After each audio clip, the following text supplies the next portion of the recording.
Cette vidéo appartient à la chaîne Le vin et les oreillers. Si vous regardez cette vidéo depuis une autre source, veuillez vous rediriger vers la chaîne Le vin et les oreillers. Merci. Que feriez-vous si votre meilleur ami vous trahissait avec votre femme? Comment réagiriez-vous si vous découvriez leur liaison tout en prenant soin de votre père malade? Et jusqu'où seriez-vous prêt à aller pour vous venger lorsque votre monde entier s'effondre autour de vous? Ce récit captivant d'amour, de trahison et de vengeance vous emmènera dans un tourbillon d'émotions alors que la vie parfaite d'un homme se dénoue de manière spectaculaire. Attachez vos ceintures pour une histoire qui vous fera vous demander jusqu'où vous seriez prêt à aller lorsque vous êtes poussé à vos limites. J'ai rencontré Tané Bishop pour la première fois lors d'un tournoi de basketball pour la jeunesse. Nous fréquentions des lycées différents mais nos équipes s'affrontaient au club des garçons les samedis. Tané se démarquait, ayant connu sa poussée de croissance tôt, nous dominant d'une demi-tête. Avec le recul, je dirais que mon équipe se défendait bien contre l'équipe de Tané, malgré l'écart de talent évident. J'ai remarqué la propension de Tané à faire le beau une fois son équipe en tête, des passes dans le dos, des tirs à longue distance, tout y passait. Nous avons réussi à combler l'écart, rendant le match plus compétitif qu'il ne l'aurait dû être. Nous nous sommes retrouvés dans le même lycée, rejoignant tous les deux l'équipe de football en tant que freshmen. C'est là que j'ai officiellement rencontré Tané. Comme prévu, il était le grand, athlétique et populaire quarterback. J'ai essayé en tant que running back dans le système à deux gardes de notre coach. Bien que pas aussi rapide que notre meilleur joueur, Nat Whitfield, j'excellais dans le blocage, protégeant Tané lors des passes, et attrapant des passes depuis le champ arrière. Tané était flamboyant. J'étais fiable. En défense, je jouais fullback, couvrant souvent les jeux spectaculaires mais risqués de Tané en tant que halfback. Malgré nos différences de personnalité, Tané étant bruyant et extraverti, moi plus introverti, nous sommes devenus de bons amis. Je l'aidais souvent à étudier, partageant des notes ou donnant des cours de rattrapage de dernière minute, généralement parce qu'il était distrait par une fille. En retour, j'ai eu accès au cercle social de Tané, toujours animé. La troisième année a apporté des changements. Tané a commencé à fréquenter Anne-Marie Dubois de l'école catholique Saint-Cécilia. L'attrait exotique d'Anne venait de son école et de son apparence, taille moyenne, cheveux foncés, peau olive, visage en forme de cœur et silhouette athlétique. Avec le bal de promo qui approchait, Tané, qui avait clairement le béguin pour Anne, m'a demandé si j'avais une cavalière. Sentant qu'il préparait quelque chose, je lui ai dit que non. C'est alors qu'il a mentionné qu'Anne avait une amie nommée Mia. Tané m'a parlé de cette fille. Elle est vraiment gentille et célibataire, a-t-il dit. J'ai répondu, Tané, je ne la connais pas. Nous ne nous sommes jamais rencontrés. Mais la curiosité l'a emporté. Comment est-elle? Il s'est avéré que Mia Battle était une élève de 3e à Saint-Cécilia. Contrairement à la grande et athlétique Anna, Mia était petite et mignonne. Nous nous sommes rencontrés pour la première fois chez McDonald's, Tané et moi, Mia et Anna. Il y a eu une étincelle instantanée. Le samedi suivant, nous sommes allés ensemble au bal de promo. Après la danse, j'ai dit à Mia que j'avais passé un excellent moment. Elle ressentait la même chose. Je l'aimais, amusante, drôle, et avec ce charme d'aller dans une école différente. Tané m'a ensuite dit qu'elle m'appréciait aussi. Nous avons commencé à sortir ensemble. Sainte-Cécile organisait un bal de Noël, ou un bal d'hiver comme le nommait notre école politiquement correcte. C'était un événement important, se déroulant dans la salle de bal de l'hôtel Hilton en centre-ville. Tané et moi avions été invités. Nous n'étions pas préparés à l'hostilité des gars de Sainte-Cécile. Ils nous traitaient comme des envahisseurs. Alors que je dansais avec Mia, un gars trapu aux cheveux noirs ne cessait d'interférer. « Michael, je danse avec mon copain », lui dit Mia. Il persistait, me poussant légèrement. « Elle ne veut pas danser avec toi », dis-je. Les yeux de Michael brillèrent de colère. Il me frappa au menton. J'ai vu des étoiles mais je ne suis pas tombé. Je l'ai attrapé, le faisant tomber. Mia nous a crié dessus à tous les deux. Les amis de Michael m'ont éloigné. Il m'a donné un coup de pied alors que j'étais retenu. Tané, l'un des plus grands gars de notre école, est intervenu, repoussant Michael et ordonnant à ses amis de me lâcher. Un chaperon est arrivé, mettant fin à la bagarre. Malgré nos protestations, Tané et moi avons été expulsés. En partant, Michael a ricané, « À plus tard, le dur ». Mia et Anna sont partis avec nous. Dehors, Tané a ri de la situation. C'est tôt. Allons chez Bernie's Café, a-t-il suggéré. Mia s'est blottie contre moi en marchant, un ennemi inattendu s'étant manifesté et une soirée mouvementée à venir. Nous nous sommes installés dans une cabine du café, discutant du bal. Mia m'a serré dans ses bras, me remerciant de l'avoir protégée. Tané et Anna ont ri de la bagarre. Tu leur as vraiment montré, Tiger, sourit Tané. C'était qui ce crétin? Juste un gars, a haussé les épaules Mia, mais Anna a tout révélé. Il s'est avéré que Michael Amici était l'ex de Mia, essayant de la reconquérir depuis leur rupture estivale. Tu es mon petit ami maintenant, a déclaré Mia, se blottissant contre moi. Ainsi, je suis passé de fréquenter à petit ami. L'incident avec Michael semble avoir marqué Mia, elle est plus attentionnée, plus heureuse avec moi. En passant du temps ensemble, j'ai remarqué la douce personnalité d'Anna sous son apparence. Elle semble sincèrement préoccupée par mon bien-être après la bagarre. Malgré notre expulsion, nous avons fini par passer un bon moment. Ce soir-là, j'ai découvert un côté différent de Mia, un bon côté. Je pourrais être en train de tomber amoureux, et je sens que ces sentiments grandissent aussi. Oui, c'est une romance de lycée, mais cela semble plus profond. Au fil des semaines, mes moments avec Mia deviennent le point culminant de mes journées. Notre relation s'épanouit, dîner en famille, double rendez-vous avec Tané et Anna, tout y passe. Nous discutons même de l'avenir, avec la préparation pour l'université qui se profile à l'horizon de notre année de terminale. Je suis fils unique, proche de mes parents. Papa dirige sa propre agence d'assurance, où je commence à travailler à temps partiel. Les autres jours, j'aide ma tante excentrique Hélène sur sa vaste propriété. Elle est étrange mais attachante, chuchotant ou fredonnant toujours. Un jour, je me plains à papa du fait qu'Aunt Hélène ne me paye jamais.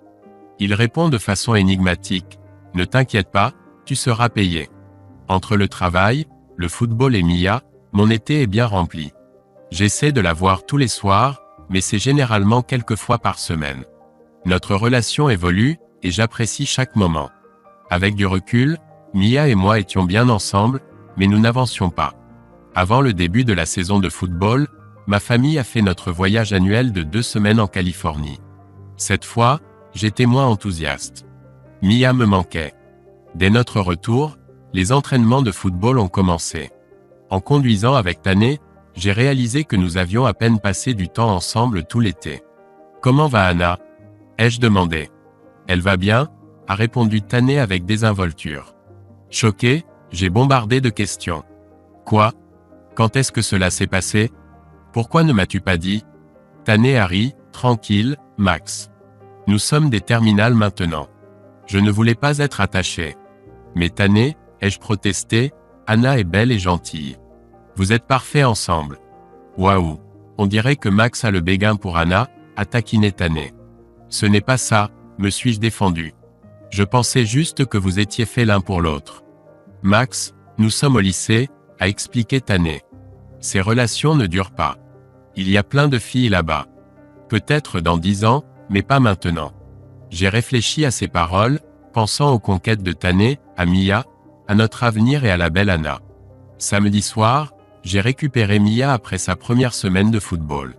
Nos retrouvailles semblaient étranges, mais j'ai attribué cela à notre temps passé séparément. La semaine suivante, j'ai essayé de normaliser les choses, mais quelque chose n'allait toujours pas. Qu'est-ce qui ne va pas? Lui ai-je demandé. Juste occupé avec l'école, a répondu Mia. Ma mère me rend folle. J'ai essayé de fixer nos plans pour samedi, mais Mia était évasive. Je te tiendrai au courant, a-t-elle dit avant de raccrocher brusquement.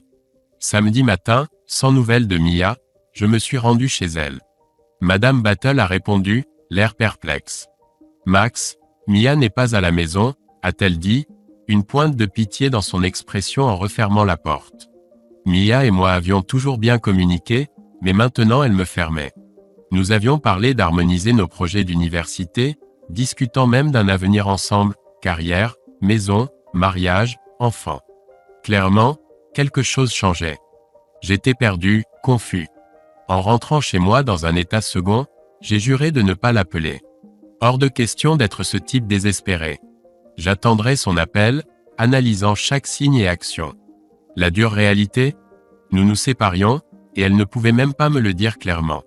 Notre premier match contre Roosevelt était vendredi. Toute la semaine, j'étais hors de forme. À peine en mesure de garder ma place, j'ai joué terriblement. Nous avons gagné, mais c'était trop juste. Ma piètre performance en tant que capitaine défensif aurait pu nous coûter cher. Les textos de Mia étaient rares. Je refusais de supplier pour des réponses. Elle était occupée. Nous avons perdu contre Régis la semaine suivante, une équipe que nous aurions dû écraser. Encore ma faute. Ensuite, les croisés de Saint-Cécilia, nos rivaux. Mia allait-elle venir? Nous n'avions pas parlé de toute la semaine. Le match a mal commencé. Leur quart arrière vedette, Gabriel Dante, et le porteur de ballon, Michael Amèche, ouais, le gars avec qui je me suis battu à Noël était imbattable. À la fin du deuxième quart-temps, Amèche a percé. J'ai hésité, et il m'a foncé dessus pour marquer un touchdown. Alors que j'étais allongé là, il a nargué, et, le dur. Pas si dur maintenant. Parie que Mia adorait regarder ça, hein? Mia? Qu'avait-elle à voir avec ça? À la mi-temps, nous étions menés 21-7. Tané a remotivé l'équipe, mais son regard en disait long, j'avais laissé Amèche me passer dessus. Alors que nous sortions, Tané m'a acculé. Max, sors la tête de ton cul, grogna-t-il. Puis, il lâcha la bombe, Mia est de retour avec Amèche. Il veut t'humilier. Alors, qu'est-ce que ça va être? Te morfondre, ou montrer à Amèche qu'il est dans un vrai jeu? Max, tu es le gars le plus intelligent que je connaisse. Concentre-toi, bon sang, me dit-il. Avec ces mots, il rejoignit l'équipe sur le terrain. Ces paroles s'étaient enfoncées profondément dans mon cerveau. J'avais été en train de me morfondre pendant que Mia retournait avec Michael Amèche. Maintenant, le voilà, Amèche, fonçant droit sur moi, me narguant.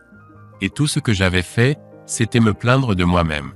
Une nouvelle émotion s'est enflammée en moi alors que je sortais pour la deuxième mi-temps. La colère. Colère contre moi-même. Colère contre les croisés. Colère contre Amèche. Mais surtout, colère contre Mia. Nous avons marqué immédiatement après la mi-temps. Ensuite, il semblait que ni l'une ni l'autre équipe ne pouvait maintenir l'offensive. À mi-chemin de la troisième période, j'ai remarqué les croisés dans une formation inhabituelle. Je l'avais mémorisé à partir des images du match. J'ai rapidement dit à Nat, notre cornerback, d'aller en 1 contre 1 avec leur receveur écarté, Perkins. Je vais le couvrir, ai-je dit. Les yeux de Nat se sont écarquillés alors qu'il acquiesçait. Alors que Perkins et Nat se précipitaient, je me suis élancé vers le plat. Bien sûr, comme dans le film, Amèche est sorti à plat. La passe de Dante était haute, forçant Amèche à sauter. Mais il l'a attrapé. J'arrivais rapidement. Tout ralentissait, bien que j'étais à pleine vitesse. J'ai vu Amèche sauter, les yeux rivés sur le ballon. L'instinct criait de frapper bas. La dernière fois, j'étais monté haut et il avait volé au-dessus de moi. Pas cette fois. J'ai vu son pied gauche se planter fermement dans le gazon. Je me suis lancé de toutes mes forces sur ce pied planté. Il n'avait aucune chance. D'abord vint le craquement de l'os cassé et le bruit de cartilage, puis le cri d'Amèche. Il a perdu l'équilibre, et j'ai ramassé le ballon, sprintant sur 57 yards pour un touchdown. En retournant en trottinant vers mes coéquipiers qui acclamaient, j'ai jeté un coup d'œil au gradin de Saint-Cécilia. Il y avait Mia, aux cheveux sombres et les yeux larmoyants. Je n'ai pas pu m'empêcher de lui sourire. Amèche est parti sur une civière, la vie semblant s'être évaporée de Saint-Cécilia. Score final, Washington 35, Saint-Cécilia 24. Lors de la poignée de main d'après-match, il y a eu quelques commentaires en colère. En dernier dans la file, c'était le pote d'Amèche. Toujours furieux, je n'ai pas pu m'en empêcher. Et Jordan, je lui ai crié. Dis à Michael que j'espère qu'il se rétablira bientôt, ai-je dit avec une sincérité fausse évidente. Va te faire foutre, connard, fut tout ce qu'il dit. Malgré ma bravade sur le terrain, la trahison de Mia m'a profondément blessé. J'avais le pressentiment que cela prendrait du temps avant que les choses s'améliorent. On dit que l'opposé de l'amour est l'indifférence, mais pour moi, c'était la haine. L'année de terminale a filé, tout comme les 4 années de fac. J'avais toujours prévu de travailler avec mon père dans l'assurance, alors j'ai fait une licence en finance. Alors que beaucoup de camarades changeaient de filière, je connaissais ma voie, trouvant une certaine satisfaction dans cette certitude. Tout au long du lycée et de l'université, je n'ai jamais eu de petite amie sérieuse. L'expérience avec Mia m'avait marqué. J'avais été trahi, investissant tant d'émotions et d'énergie dans notre relation, pour qu'elle me trompe. Elle n'a même pas eu la décence de rompre correctement. J'ai appris à ne pas faire confiance aux femmes. Je ne lui ai jamais parlé de ce qui s'était passé. Tané m'a brièvement dit qu'elle et Amesh avaient commencé à traîner ensemble pendant l'été, et les choses ont évolué à partir de là. Je ne pouvais pas le comprendre. C'est probablement pourquoi j'ai évité les relations sérieuses à l'université. La peur de la trahison était trop forte. Ma seule satisfaction venait du fait de savoir que j'avais ruiné les chances de football universitaire de Michael Amesh. Je l'ai vu une fois, il marchait avec une boiterie. Bien. Quant au football universitaire, Tané a décroché une bourse dans une petite université du Texas. Tané et moi traînions rarement ensemble à l'université, mais quand c'était le cas, ça semblait comme avant. Il a choisi la gestion de la construction, tandis que je me suis lancé dans la finance après l'obtention de mon diplôme. J'ai commencé à me constituer un réseau à travers l'entreprise d'assurance de mon père, travaillant dur pour me frayer mon propre chemin. Juste au moment où les choses commençaient à s'améliorer chez John Early Insurance, la tragédie a frappé. Tante Hélène, à peine âgée de 60 ans, est décédée dans son sommeil. Ça nous a bouleversés, notre petite famille de 4 personnes semblait encore plus petite sans sa présence excentrique. Quelques semaines plus tard, papa a insisté pour que je l'accompagne au bureau de l'avocat d'Hélène. À ma grande surprise, elle m'avait légué sa maison et près de 10 acres de terrain de premier choix. Les paroles de papa ont résonné en moi. Tu te souviens quand tu disais qu'Hélène ne te payait jamais pour ton aide? Eh bien, mon fils, je crois que tu viens d'être payé. Soudain, j'ai regardé la maison différemment.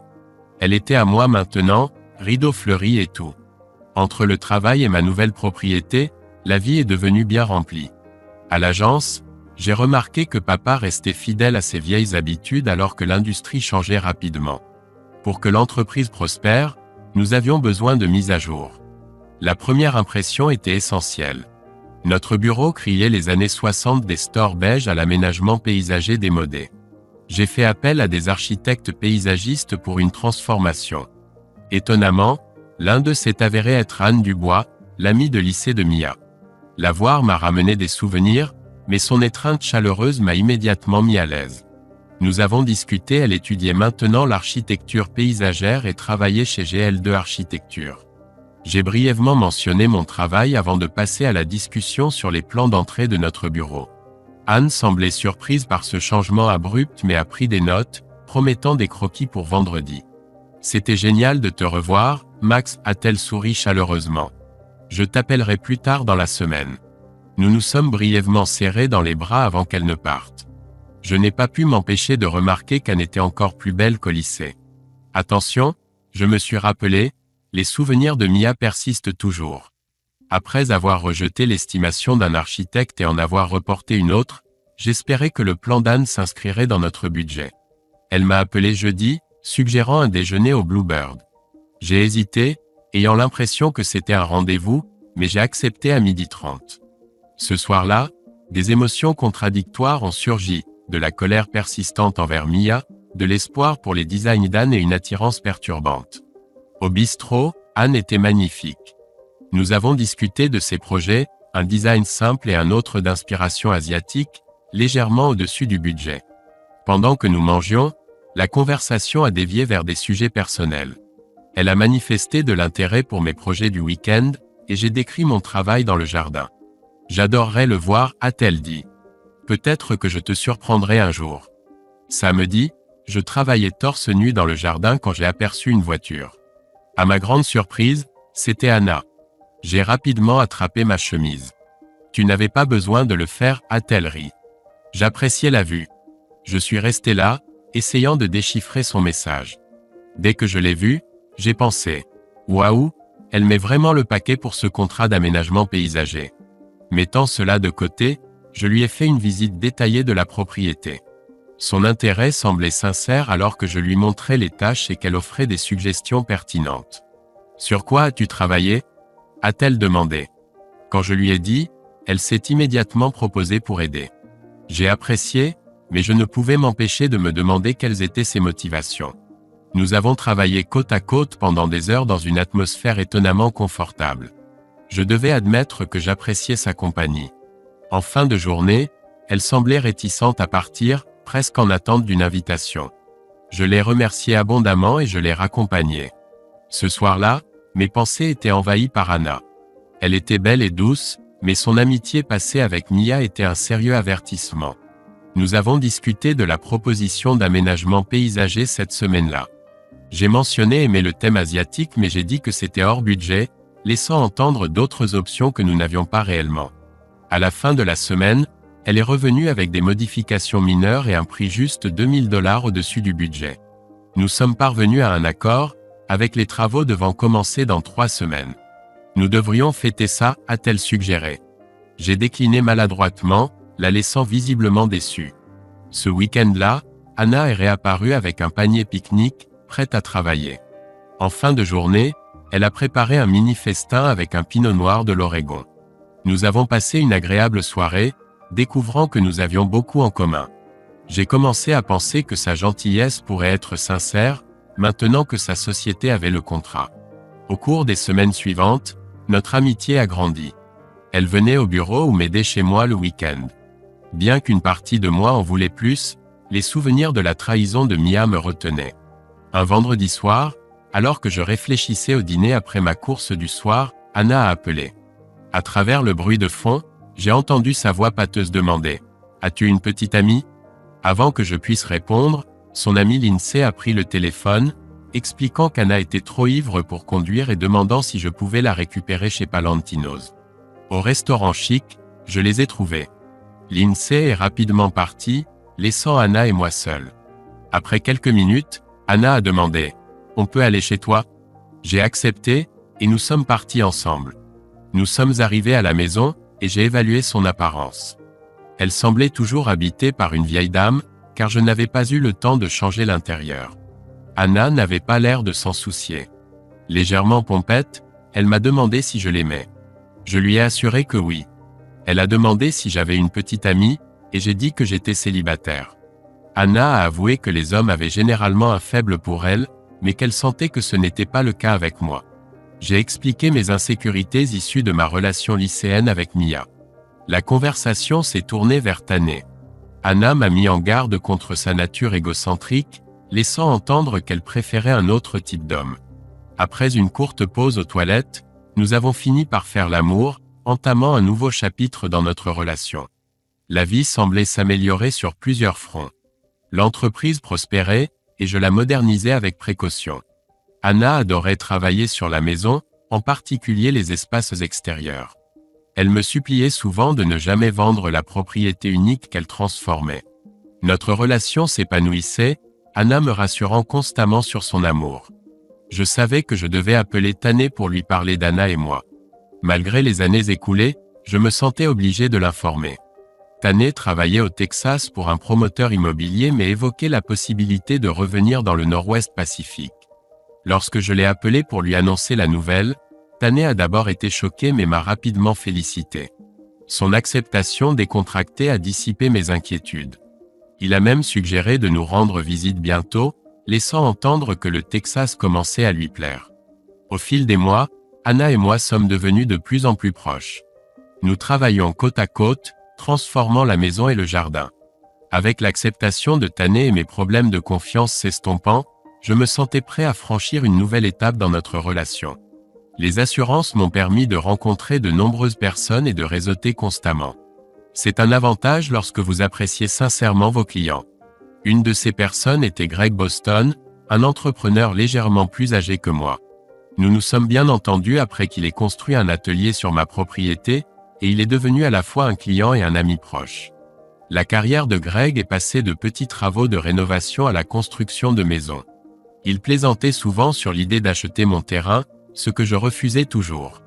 Finalement, j'ai demandé Anna en mariage, et elle a accepté avec joie. Nous nous sommes plongés dans les préparatifs du mariage, avec Anna et sa mère prenant les devants. J'ai demandé à Greg d'être mon témoin. Lors d'une promenade dans l'écurie de Greg, Anna a abordé un sujet délicat. Max, nous devons discuter de la liste des invités. Et de Mia, dit-elle, son expression sérieuse.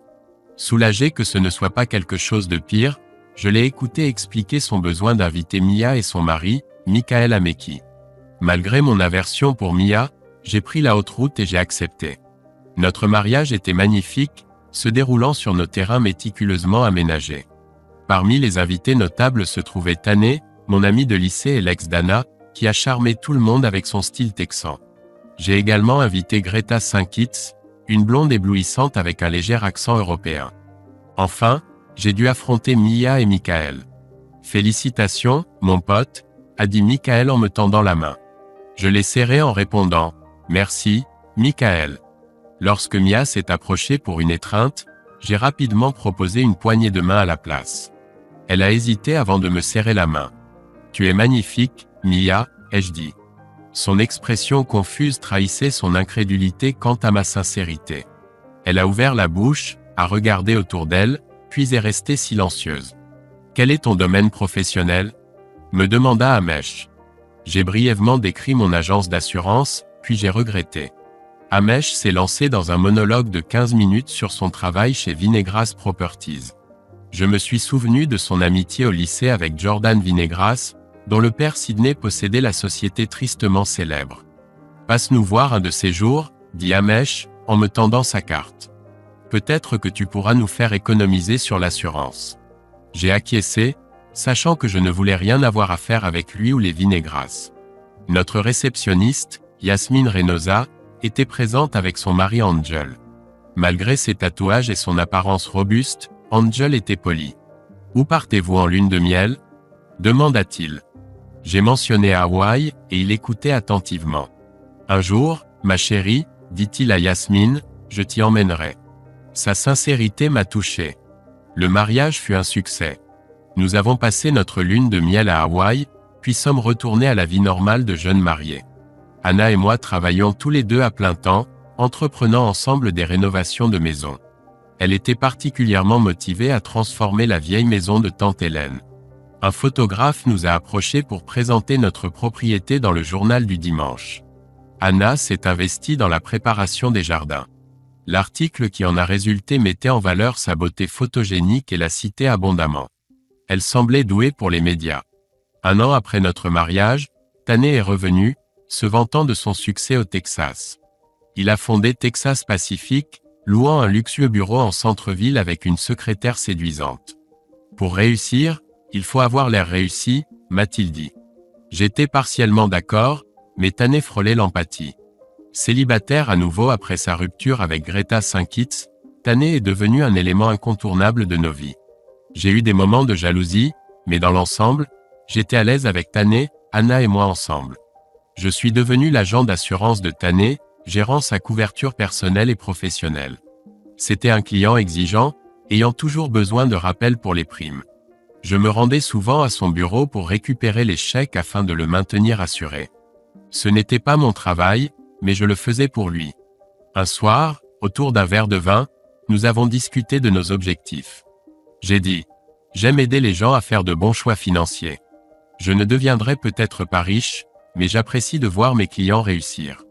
Je suis satisfait d'une vie tranquille. Anna a ajouté, je veux créer ma propre entreprise d'aménagement paysager, être reconnu dans la communauté. Je veux que mon travail soit discuté. Peut-être même être un peu célèbre. Elle a ri, mais je savais qu'elle le pensait. Tané a parlé sincèrement, je suis différent. Je veux gagner tellement d'argent que je pourrais faire ce que je veux. Je veux un gros coup, pouvoir quitter l'entreprise à tout moment sans affecter mon train de vie. Au fil des ans, j'ai souvent réfléchi à cette conversation. J'ai eu l'impression d'atteindre mes objectifs, avec l'agence d'assurance Prosper.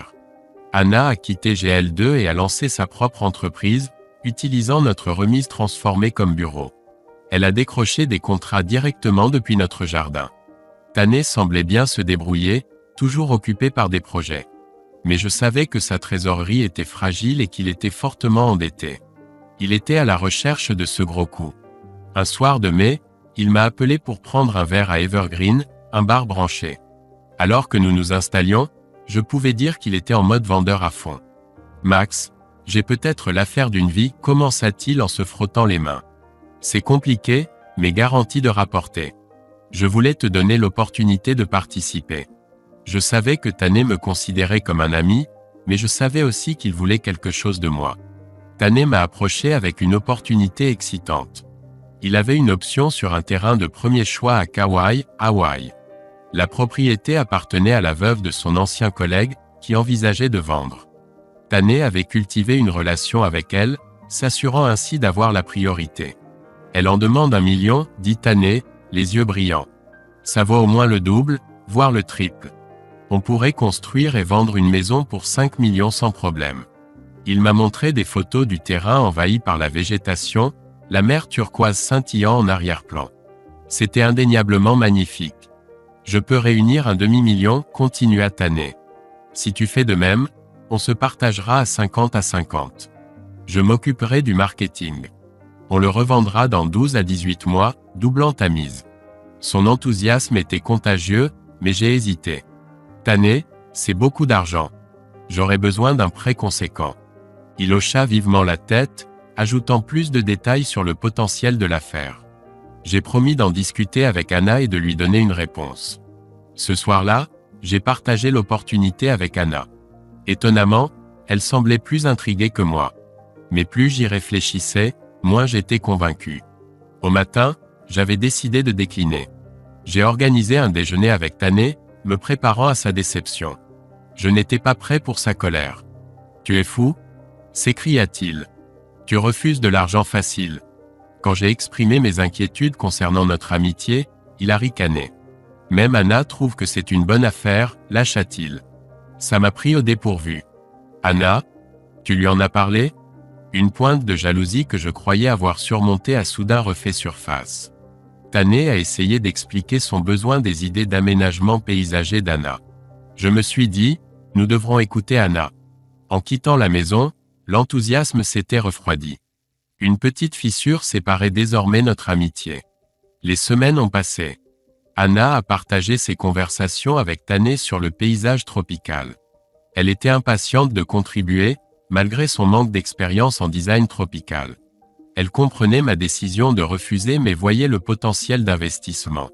Mon amitié avec Tané s'est progressivement réparée. Les affaires nécessitaient de la communication. J'ai senti qu'il poussait le projet en avant. Un jour, j'ai repéré une brochure brillante dans son bureau présentant une superbe maison tropicale sur cette plage de Kauai. Tané a révélé qu'il avait trouvé un acheteur intéressé, ayant financé et acheté personnellement le terrain de Kauai. Il prévoyait de s'y installer après avoir terminé une maison en cèdre rustique dans la région viticole. Le domaine de Kauai se vendrait 5,5 millions de dollars à Sidney Vinegras, un homme d'affaires local à la réputation douteuse. J'ai mis en garde Tané à propos de Vinegras, mais il a balayé mes inquiétudes d'un revers de main, évoquant ses précédentes affaires. Anna a partagé avec enthousiasme la nouvelle de son nouveau client, le projet de Kauai de Tané. Elle a proposé une seconde lune de miel en octobre, coïncidant avec son travail sur place. L'idée d'une escapade tropicale chaleureuse semblait parfaite au milieu du temps maussade du Nord-Ouest Pacifique. D'autres bonnes nouvelles ont suivi. Une chaîne de télévision locale a approché Anna pour animer un programme hebdomadaire de jardinage. La vie semblait être sur une pente ascendante pour nous deux, bien que notre connexion semblait légèrement tendue en raison de nos emplois du temps chargés. Lors d'une promenade avec Tané avant son départ pour Kauai, nous avons discuté de notre voyage prévu en octobre. Tané s'est plongé dans les finances complexes du projet de Kauai, me laissant perplexe quant à la légalité et à l'éthique de son mélange de fonds. Tané s'est adossé en souriant. Quand nous finaliserons l'achat du domaine de Kauai, je toucherai près de 4 millions après impôts. Sa confiance n'a pas dissipé mes doutes. En partant, j'ai exprimé mes inquiétudes à Anna concernant l'accord risqué. Elle m'a surpris en le défendant. Ne peux-tu pas simplement te réjouir pour lui ? Prendre des risques plus importants ne signifie pas qu'il a tort. Des mois plus tard, Anna a décroché une interview avec KPL pour une émission de jardinage. Elle était nerveuse mais photogénique, avec les jardins de notre propriété en toile de fond parfaite. En septembre, elle a obtenu le contrat. C'était une excellente nouvelle, mais je ne pouvais m'empêcher de penser que son attention se détournait de nous. Nous avons prévu un voyage à Kauai, espérant renouer. Anna avait discuté avec Tané du projet en bord de mer là-bas. J'avais surpris des conversations qui semblaient plus personnelles que professionnelles. 2 jours avant de partir, mon père a fait une crise cardiaque. À l'hôpital, nous avons appris qu'il aurait besoin de repos au lit à la maison.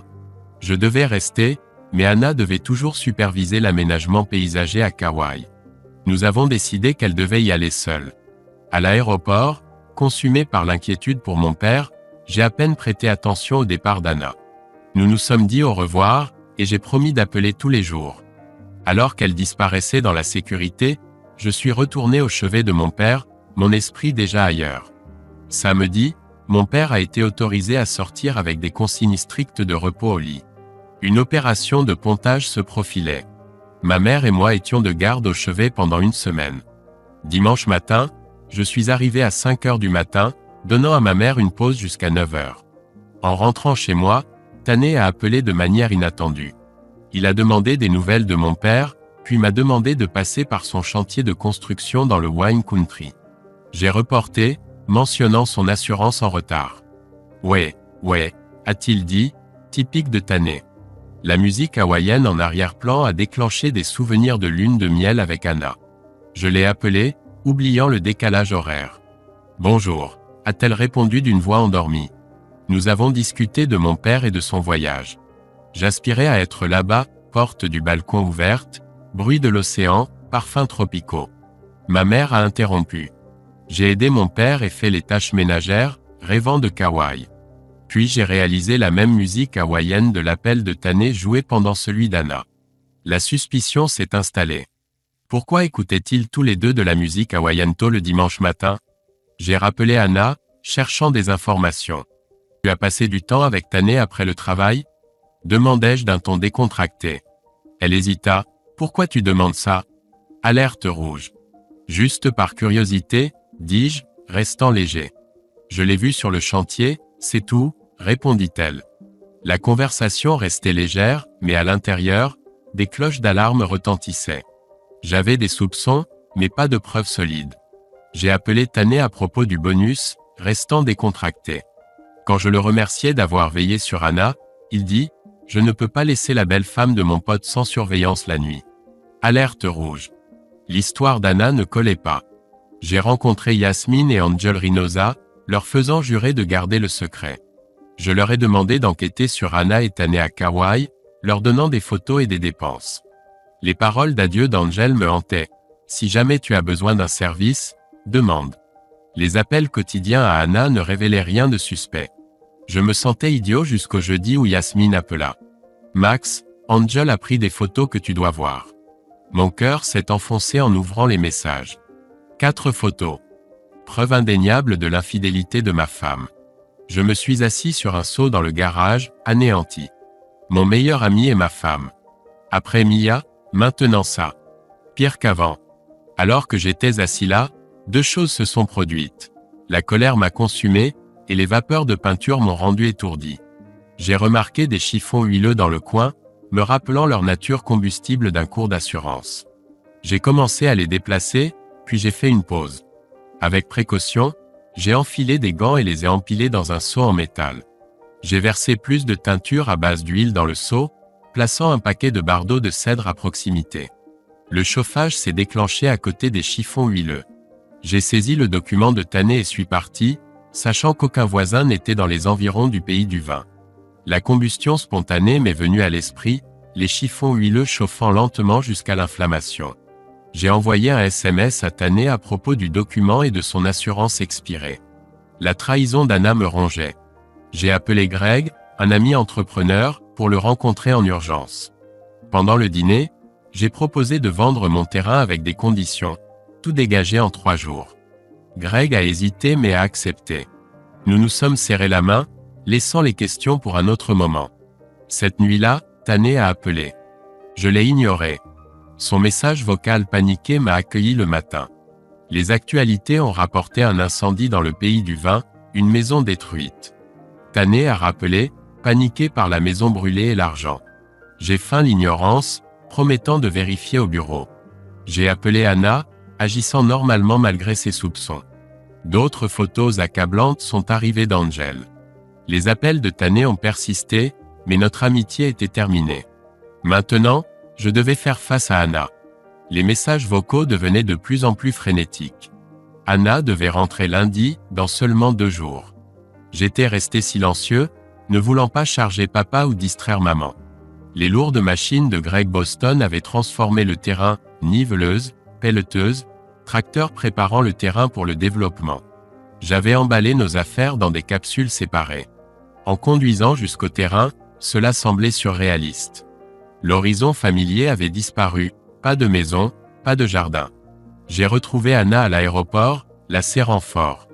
Quand elle a essayé de m'embrasser, je me suis tourné, laissant le baiser atterrir sur ma joue. Elle avait l'air perplexe, mais j'ai balayé ça d'un revers de main. Sur le trajet, nous avons brièvement discuté de l'incendie avant que je ne change de sujet. Mon jeu d'acteur n'était pas parfait. La trahison transpirait à travers. J'ai suggéré un arrêt dans un bar. Max, je suis épuisé. Ne pouvons-nous pas rentrer directement à la maison ? A protesté Anna. Ça ne prendra qu'une minute, ai-je insisté en me garant. Autour de quelques verres, je lui ai remis le dossier de photos. Ses yeux se sont écarquillés de choc en les feuilletant. Max, ce n'est pas ce que ça semble être, bafouilla-t-elle. Tané et moi avons juste passé du temps ensemble. Rien ne s'est passé, tu dois me croire. J'ai sorti la photo accablante que j'avais cachée. Vraiment, rien ne s'est passé ? Elle a craqué, s'excusant profusément. Les choses ont dérapé. Tané était persuasif. Nous pouvons surmonter ça, je te le promets. Anna, ai-je dit, ma voix maîtrisée mais bouillonnante, tu m'as profondément blessé. J'espère que tu ressentiras bientôt cette douleur. Le reste du trajet était tendu. Anna plaidait, je restais silencieux. Alors que nous approchions de la maison, la réalisation a surgi. Max, qu'est-ce qui se passe ? Demanda-t-elle, fixant le paysage transformé. Où est tout ? La maison, mon bureau, les jardins ? Je suis en train de développer le terrain, ai-je répondu calmement. J'ai reçu une bonne offre. Ils vont construire 28 maisons. Tu as vendu notre maison ? Et mon entreprise ? Mon émission de télévision ? Sanglota-t-elle. J'ai haussé les épaules, feignant l'indifférence. Anna errait sur la terre dévastée qui était autrefois son jardin. As-tu fait ça pour me faire du mal ? Est-ce ma punition ? A-t-elle crié. Je suis resté silencieux. Réponds-moi, espèce de salaud. A-t-elle hurlé avant de s'effondrer en larmes. Elle devait probablement souffrir autant que moi, mais je n'éprouvais aucune sympathie. T'ai-je blessé ? Ai-je demandé, ma voix dégoulinant de sarcasme. Nous sommes mariés, et tu pars à Hawaï pendant que je m'occupe de mon père malade et passe du temps avec mon meilleur ami. Je lui ai craché les mots. Apprendre cela a tout changé. Pour toujours. J'ai désigné une capsule à proximité. Tes affaires sont là-dedans. Voici tes clés de voiture. Je les lui ai tendues. Je dois rejoindre mes parents. Tu devrais peut-être rester avec ta famille. Alors que je m'éloignais, elle a crié. Max. C'est tout ? Tu pars juste ? Après avoir détruit mon jardin et mes projets de carrière ? C'est tout ce que vaut notre mariage ? Je me suis retourné, la fixant. N'ose pas remettre en question mon engagement. Nous parlerons, mais pas aujourd'hui. Le lendemain matin, j'ai tout raconté à Yasmine au bureau. Elle était déjà au courant de la plupart des choses. Je lui ai demandé de s'attendre à des appels de Tané et de faire office de garde-fou. Elle a confirmé que nous n'avions jamais reçu le paiement de l'assurance de la part de Tané ou de Texas Pacific. Leur couverture avait expiré 3 jours avant l'incendie. Le chef des pompiers du comté de Yamhill m'a rendu visite, me demandant ce que je faisais à la maison le jour de l'incendie. J'ai répondu à ses questions en toute vérité, mentionnant que je n'avais rien remarqué d'inhabituel. Lorsque j'ai demandé la cause, il a évoqué une possible combustion spontanée. J'ai feint la confusion, posé quelques questions, et c'est la dernière fois que j'en ai entendu parler. J'ai confié à Yasmine la gestion des réclamations de Tané contre Guarantor, notre compagnie d'assurance représentée. Ma colère envers Anna n'était surpassée que par ma fureur envers Tané. Il continuait d'essayer de me joindre, devenant de plus en plus désespéré. Yasmine commença à traiter sa réclamation, bien que les retards de paiement compliquent souvent de telles affaires. Après avoir esquivé de nombreux appels, j'ai finalement accepté de rencontrer Anna. Max, supplia-t-elle, Nous devons parler. Je suis tellement désolé. Je t'aime. J'ai besoin de toi. Encore sous le choc de sa trahison, j'ai accepté de la retrouver au café du vieux quartier à 4 heures. Nous nous sommes vus sans aucun contact physique. Elle m'observait, essayant de deviner mon humeur. J'ai décidé de prendre la parole en premier. Anna, ai-je commencé, quand nous nous sommes rencontrés, tu savais combien Mia m'avait blessé au lycée. Elle a essayé d'interrompre, mais j'ai levé la main. Laisse-moi finir. Tu auras ton tour, mais tu dois entendre ceci. Après Mia, j'ai endurci mon cœur. Des rendez-vous sans lendemain, rien de sérieux. Puis tu es arrivée, Anna. Tu as illuminé mon monde. Je pensais que tu comprenais, je te faisais confiance, je croyais avoir guéri. Et maintenant ça. Tu as trahi non seulement moi, mais aussi mon meilleur ami. Pourquoi ? Ai-je demandé, le visage impassible. Anna s'est excusée profusément. Puis, elle s'est confiée. Hawaï lui rappelait notre lune de miel. Tane l'a emmené, lui a montré le chantier en cours. Ils ont dîné au paradis de Keoki, les verres coulaient à flot. Promenade sur la plage, souvenirs. Une chose en entraînant une autre dans sa chambre d'hôtel. Ça ne voulait rien dire, plaida-t-elle. Ne gâche pas nos vies pour ça. Je ferai n'importe quoi. J'ai accepté de réfléchir. Le lendemain, j'ai reçu les papiers du divorce. La confiance ? Disparue à jamais. La réaction d'Anna ? Furie. Elle a fait irruption dans mon bureau, m'accusant de ne pas tenir mes promesses, de ruiner son émission de télévision. Puis, elle a réclamé la moitié de nos biens. Les terres sont dans un trust familial, Anna. Tu n'as aucun droit, ai-je déclaré froidement, retournant à mon travail. 3 jours plus tard, Tane a fait irruption. Sors, grognai-je. Max, laisse-moi 1 minute. Je l'ai mérité, a-t-il insisté. Yasmine se tenait derrière alors que Max pointait son pouce en arrière.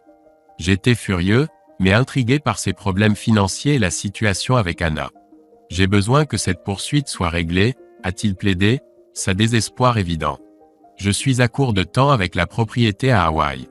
L'argent de la maison de Wine Village est crucial pour la maison de plage. Ces mots se bousculaient. J'ai recollé les morceaux.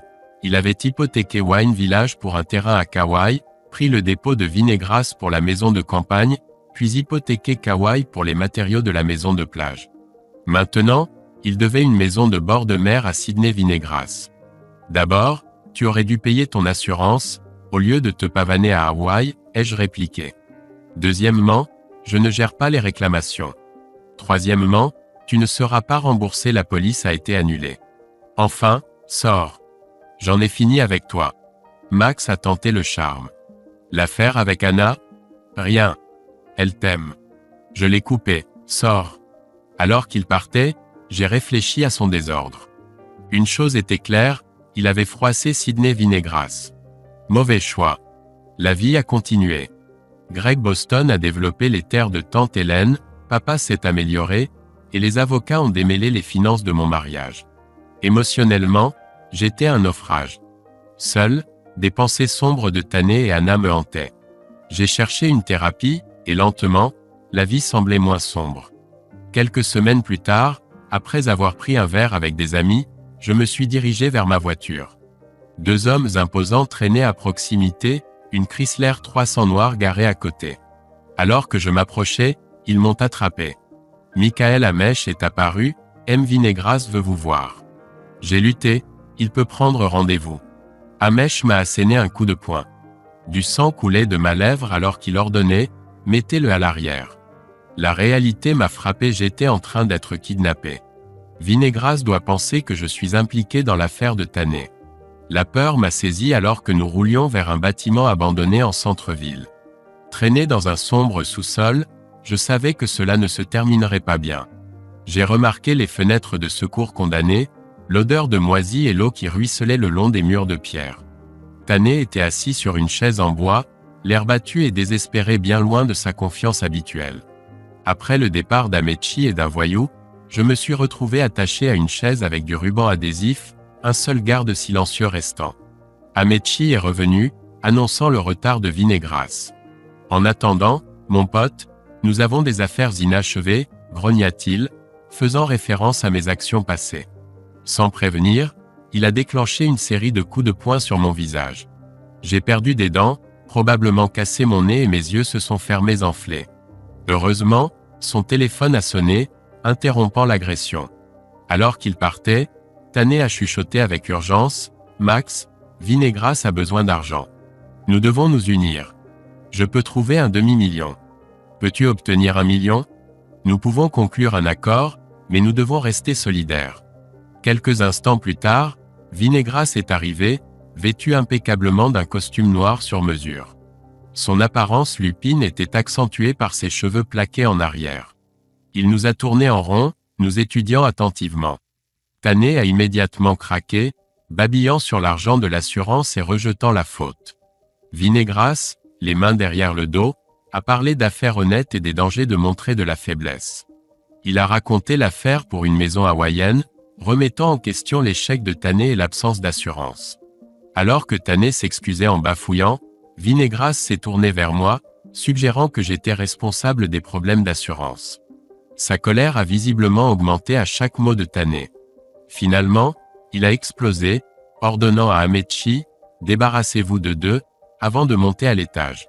Tané paniquait, luttant et inventant des excuses désespérées alors que Vinegras partait. Vinegras se dirige vers l'escalier tandis que ses sbires se rapprochent de Tané et de moi. « Monsieur Vinegras, j'appelle », mon visage meurtri rendant difficile de parler. Il s'arrête, se tournant légèrement. « En tant qu'homme d'affaires, vous assurez vos actifs, n'est-ce pas?